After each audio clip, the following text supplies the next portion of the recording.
I want to take a moment and talk about MUN Research Binders. Every few weeks, I get a question from one of my students asking about what is the optimal MUN Research Binder. Should I be printing out every single document? Should I be compiling everything on my computer? Like many questions, my answer is usually, it all depends. Sometimes you may need to print everything out if that's what the conference requires. And other times, even if you have the option to bring your PC into the conference, you may still prefer having that physical binder in your conference.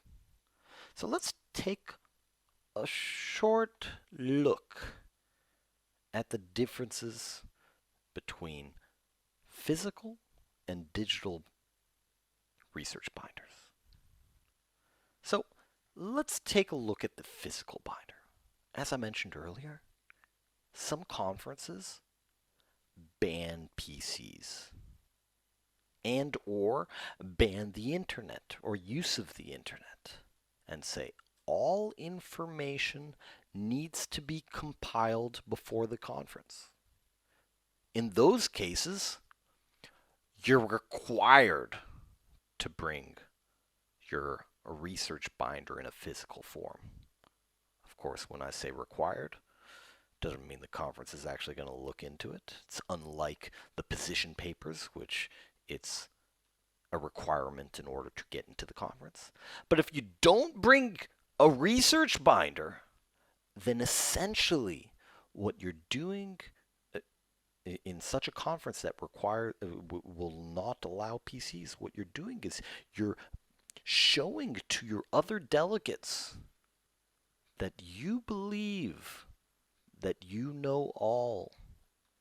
You have so much information about the topic and all of the other countries stored in your head that you don't need any piece of information. So one way or another, I implore you, go out and get a research binder. Even if it means printing out a bunch of the articles which you read and your study guide at the bare minimum. And then try to take it one step further. Even if you're not the most organized person, go out to your local shop, buy some sticky notes, get some colored dividers, and organize your research binder to the best of your abilities.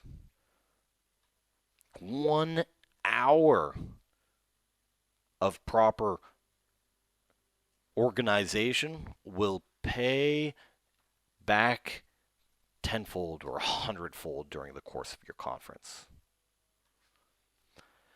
So, as mentioned, even if the conference allows PCs, some people still like having that pen and paper, writing down and scribbling on your study guide or marking different notes. And that's fine.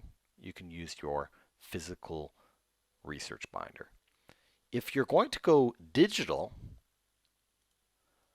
then there are other things that you may want to take into account. Just like we talked about organization in the physical world, so does that come into play in the digital realm. I would suggest that you try to simplify your organization. Don't make too many folders.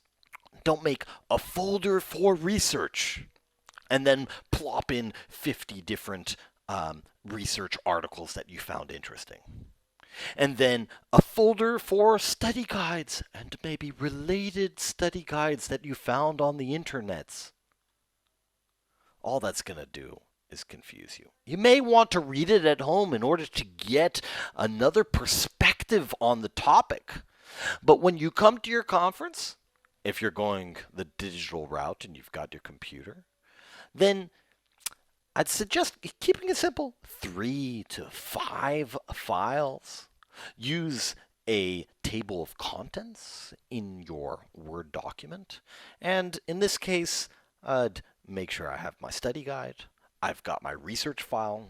You can add as much text as you want in there.